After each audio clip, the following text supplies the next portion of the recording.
오늘은 성령을 회방하는 저급한 농담 설교에 대해서 말씀드리겠습니다. 예수님께서는 아무리 부주의하게 한 말이라 할지라도 반드시 심판을 받는다고 경고하셨습니다. 물론 그것이 절대로 말 한마디 잘못하면 구원의 기회를 잃어버린다는 뜻은 절대로 아닙니다. 예수님께서는 자신을 사람들 앞에서 부인하는 자는 인자도 천사들 앞에서 그를 부인하리라 하셨으나 사람들 앞에서 두려움에 제자됨을 맹세하며 부인한 베드로를 부활하신 이후에 가장 사랑하는 자라고 제자들 앞에서 치켜세워 주셨습니다. 예수님께서 거짓말을 하신 것이 아니라 사람과 상황, 의도에 따라 다른 것입니다. 예수님께서 나와 함께하지 아니하는 자는 나를 반대하는 자라고 하시자 요한은 함께하지 않는 이들이 예수님의 이름으로 악령을 내어 쫓고 있는 것을 보고는 하지 말라고 금하고 나서 집에 들어와서 예수님께 자랑했습니다. 예수님께서는 왜 그랬냐고 하시면서 우리를 반대하지 않는 자는 우리를 위하는 자라고 말씀하셨습니다. 말씀하신 대로 그대로 판단해야 한다는 고지식한 사람들 입장에서는 당황스럽겠지만 예수님께서는 유동적인 분이십니다.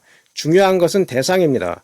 예수님께서는 예수님을 귀신 들렸다고 험담하고 성령의 능력을 보고도 악령에 의해 악령을 내어 쫓는다는 논리로 일관하는 이들에게 그렇게 비판의 말씀을 하셨습니다. 그러나 베드로와 그리고 비록 같은 무리에 속해 있지는 않았지만 예수님의 이름으로 악령을 내어 쫓았던 이들에게 예수님께서는 다르게 말씀하셨습니다. 호의적으로 대하셨습니다. 예수님께서 비판하셨던 이들은 하나님의 말씀을 이용해서 신도들에게 짐을 떠넘기되 자신은 도와주지 않고 그들을 죄악에 빠지게 한 이들입니다.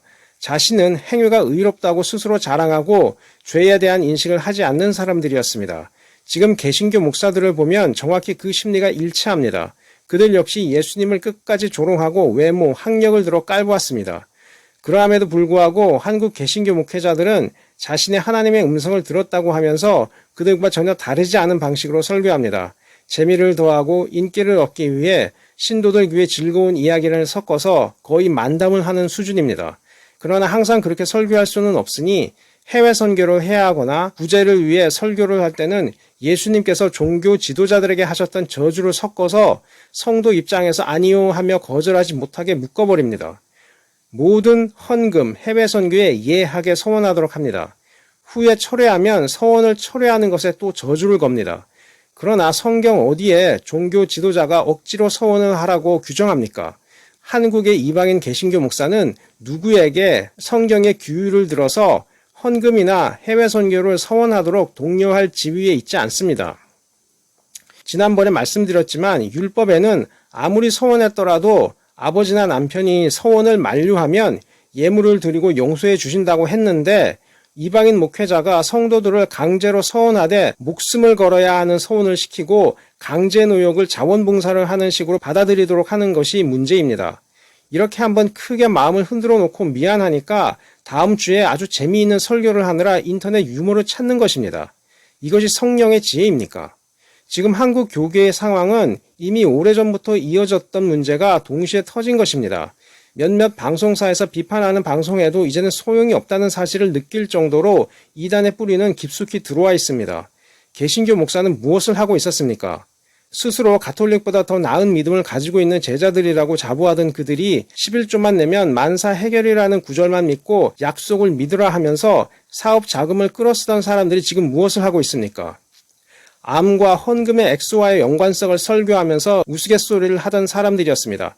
성도들이 죽을 때는 하나님께 간다는 둥 농담 반 진담 반 하던 사람들이 막상 자신들이 암에 걸리면 허둥지둥 병원을 찾고 기도하자고 신도들을 모읍니다. 이러한 형태들이 이단 교주와 무엇이 다릅니까? 병원을 의지하지 말라고 치료를 거부하도록 하다가 자신이 병들면 의원을 찾는 사람들과 뭐가 다릅니까? 저는 절대로 하나님에 대한 의지를 버리자는 뜻을 하는 것이 절대로 아닙니다. 다만 어떤 사도들도 구약의 선지자를 인용해서 자신이 그들과 같다는 말 단 한마디도 하지 않고 자신의 삶을 살았는데 구약에서부터 신약에 이르기까지 모든 선지자와 사도들의 지위가 자신과 같다는 주장을 하는 한국의 개신교 목회자들이 정작 그들이 했었어야 하는 사회 비판을 하지 않았기 때문에 지적하는 것입니다. 저는 예레미야서와 예수님의 비판의 관점을 읽고 곧바로 유사점을 찾을 수 있을 정도로 예수님의 내적 신앙관을 분석할 수 있었습니다. 심지어 예레미야의 관점은 반드시 유대 기독교를 믿어야 가질 수 있는 태도도 아닙니다. 저는 방송사 시사 프로그램을 늘 보면서 가난하고 억눌린 사람들, 성폭력 피해자의 입장을 대변하는 기자들을 보면서 그들이 예레미야 선지자의 일을 하고 있는 것 같이 느껴졌습니다. 그런데 목사는 달랐습니다. 객관적인 비교만 해봐도 그들은 예수님과 예레미야를 죽이라고 했던 바로 그들의 말과 행동을 닮았습니다. 성직자가 성범죄를 짓고도 자신이 꿈을 보았다고 하면서 당시 바벨론 침공의 심각성을 무시했습니다. 그들이 떠난다거나 잡혔던 이들이 곧 돌아온다는 식으로 예언하여서 예레미야와 대립했습니다. 그들은 하나님의 기적을 믿기도 했습니다. 이집트에서 구원하셨던 하나님께서 이 예루살렘 성을 지키신다는 주장을 하기도 했습니다. 반면에 예레미야는 예루살렘 성전이 무너질 것이라고 했고 이 성전이 하나님의 성전이라는 거짓말을 믿지 말라는 그런 험악한 비판까지 하였습니다. 그 말에 거짓 선지자들은 예레미야의 예언을 듣고 그를 죽이려 하기까지 했습니다. 성전을 곧 하나님과 동일시하는 성물에 대한 강한 신념도 그들에게는 있었습니다. 지금 한국 개신교 목회자들 역시 그 교회를 애지중지하면서 집착하는 모습, 그리고 예물만 잘 드리면 모든 것이 해결된다는 식의 태도와 하나도 다르지 않았습니다. 심지어 성직자가 범죄를 저질러도 눈 감고 모른 척하고 피해자가 자살을 해도 모른 척 그저 재미있는 유머 찾아서 설교 40분 할 생각에 가득 차 있습니다. 사회 문제를 인식하여 돌이켜야 한다는 인식을 심어줄 그 어떤 일도 하지 않으면서 일부 이단교를 비판하는 몇몇 사람만 방송에 비추고 있습니다. 그런데 그 정도의 비판은 누구라도 할 수 있습니다. 문제는 기독교 목사로서 예수님을 어떻게 설교할 것인가 하는 문제에 대해서는 대책이 없는 것입니다. 사람들은 예수님을 자칫 현대 이단 교주와 유사한 유대교식 거짓 메시아와 무엇이 다른가 하는 질문을 하고 있습니다. 예수님께서 자신을 신격화하는 말을 하셨고 지금 교주들이 그 말을 따라서 망상을 발달했으니 이 모든 이단 교주의 문제가 예수님 탓이라고 여기고 있습니다. 그러면 전도하기가 더 힘들어졌다는 인식을 하고 더욱 진지하게 그 질문에 답할 마음을 가지고 있고 지혜를 구해야 하는데 히히덕거리는 농담을 섞어 기분을 띄워줄 설교를 준비하고 있으니 답답한 것입니다. 실제로 예수님께서는 당시 유대인들에게 그러한 대우를 받았기 때문에 현대 이단의 추종자들 역시 예수님도 당시 이단 취급받았으나 후에 사람들이 많아지고 세대를 거듭하여 믿으니 기독교가 되었다는 식으로 자기 이단 종교를 그렇게 발전시키려고 하는 것입니다. 그렇지 않다는 예수님께서는 절대로 이단 교주가 아니라는 그 사실을 복음서에서 찾아서 설교를 같이 해야 깊이 있는 신앙인으로 성장하고 그 교리를 믿게 되는데 그러한 깊이 있는 설교를 하는 이가 없으니 교회에 왔다가 이단에 빠지고 바리새인들 같은 목사들에 대한 반발심에 이단으로 배교하는 것입니다. 지금 교회에서 특정 이단 들어오지 말라고 스티커를 붙이지 말고 왜 그들이 교회에 신도들을 보내는지 생각이라도 해보셔야 합니다. 그리고 어떻게 그들을 교회에 보내는지 확인해 보십시오. 만약 아무리 이단교를 추종하는 사람이 교회에 왔다 할지라도 교회에서 헌금 봉투에 돈만 두둑히 내는 사람에게 교사 자리를 주지 말고 정말 예수님을 사랑하고 성경에 대한 지식이 있는지 그리고 정통교단의 신학을 믿는지 그 단순한 교리에 대한 확신만 확인하고 교사 자리를 주었다면 이단 추종자들이 교회에서 교사로 자리를 잡지는 못했을 것입니다. 이 세상 어떤 공공기관 교사 자리를 돈만 주면 앉히는 곳이 있습니까? 그러나 교회는 그러합니다. 돈이 없으면 아무리 예수님을 사랑해도 되지 않던 일이 헌금이라는 형태로 이름을 넣어 기재하면은 집사, 장로, 교사 다 될 수 있습니다. 설사 다른 조건이 몇몇 있다 하더라도 돈보다 더 큰 조건은 아닙니다. 이것은 이 세상 공공기관에서도 하면 비판의 대상이 되는 일인데 교회에서 이런 일이 가능하다면 이단을 비판할 자격이 없어지는 것입니다. 이단교회에서 목사가 돈 좋아하는 것 이미 다 알고 시험하고 있습니다. 정체를 숨기고 얼마나 높은 직급까지 올라갈 수 있는지 목사를 시험하고 있는데 자신이 하나님의 성령의 지시로 행한다는 설교를 하면서 이단 교주의 추종자를 옆에 끼고 있으니 얼마나 비웃겠습니까?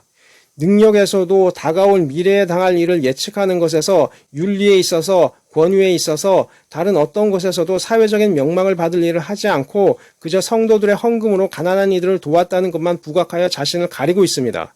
만약 이단 교주를 추종하는 집단에서 음악을 통해 화합을 이끌고 가난한 국가 어린이에게 의료 혜택이나 학교를 지어주면 한국 개신교 목회자들은 그 이단 교주의 종교도 하나님의 종교라고 해주겠습니까?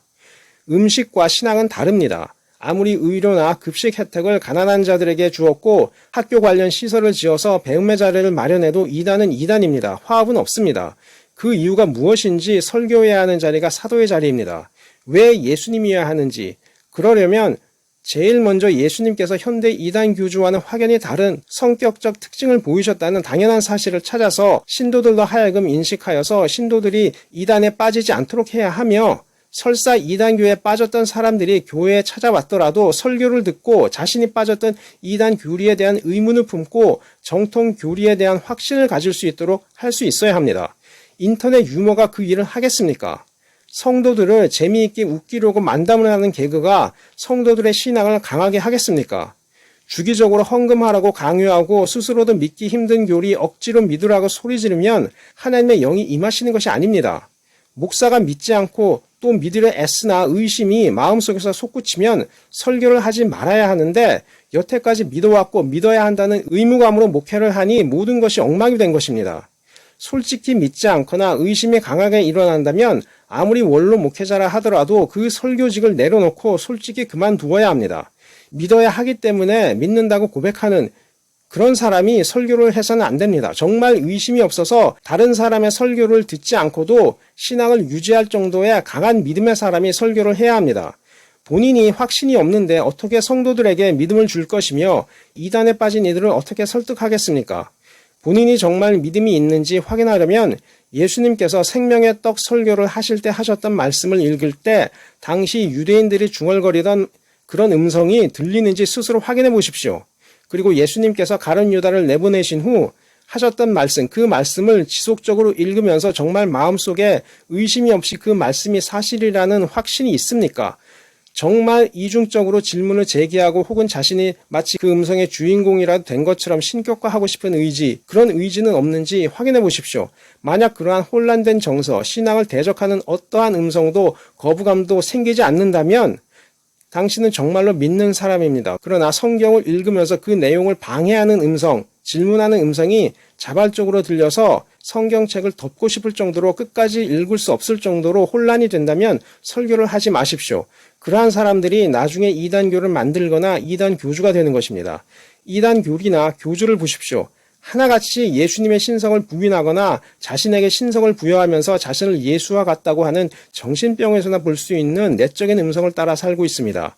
본인의 신앙 점검 없이 타인을 가르친다고 하는 것이 이렇게 위험한 것입니다. 한국 개신교 사회는 나아지고 있는 것이 아니라 더 악화할 그 초입에 있는 것입니다. 그 심각성을 인식해야 할 사람들이 돈과 자기 지위, 교회 건물에만 집착하고 있는 것이 안타깝습니다.